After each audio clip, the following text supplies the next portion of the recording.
Ngayon, nilagay na po natin itong 1 litrong fresh milk.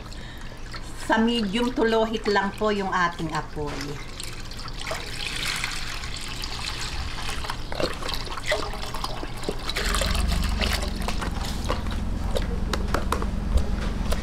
Ayan. Painitin lang po natin tong ating fresh milk bago natin ilagay yung ating elbow macaroni.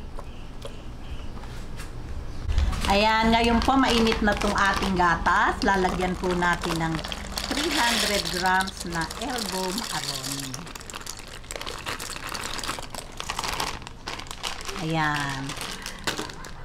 Pagka po ganyan, nasa medium to low heat lang po yung ating apoy, hahalu-haluin po natin. Kasi po, baka manikit siya sa ilalim. Kaya halo-halo lang.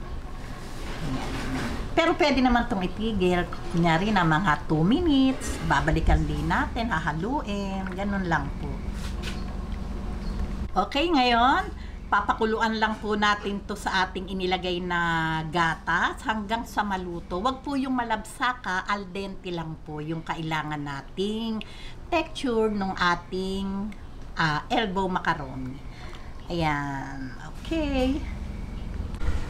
Ayan, pagka po ganyan, hahalu-haluin po natin, sisilip-silipin po natin mga after 2 minutes, babalik-balikan po natin kasi po baka manikit sa ilalim. Ito, saglit na lang po ito at siguro mga 5 minutes na lang to. At malambot na din to. Ayan, babalik po ulit tayo.